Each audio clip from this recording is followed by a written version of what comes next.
So, ito is clickable sila. Itong adverb na acronym. Tapos dito sa activity na to, analyze the following pictures, read the sentences, and supply the missing words. Ito. Wait. Ito yung mga options or choices nila. So, for example, number 1, let the student analyze this picture and read the sentence. Tapos, once na na-answer na ni student yung correct adverb of manner, pipili lang naman siya dito sa baba. Click mo lang yung number 1 or itong sentence number 1, click mo lang yan para ma-fill out niya yung correct answer.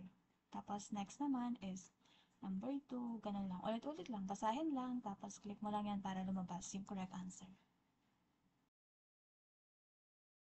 Tapos, dito sa teamwork, after mong basahin yung instructions, itong mga group 1, 2, 3, and 4 are clickable. Click mo lang yan. Tapos, ito yung task na gagawin ng group 1. And then, group 2, 3, 4, ayan, clickable tong mga to. And if tapos mo nang i-explain yung task ng every group, click mo lang tong 3 na to dito sa baba para mag-proceed na siya sa next slide. Which is yung quiz na siya. Dito naman sa quiz, meron ditong sentence and also picture. And yung gagawin nila dito is i-encircle nila yung adverb of manner. So, for example, tapos na lahat silang mag-answer dito sa quiz na to, kapag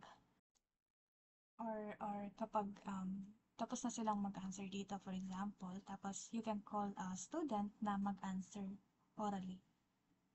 Tapos, ayan, click mo lang yung sentence para lumabas yung red na circle.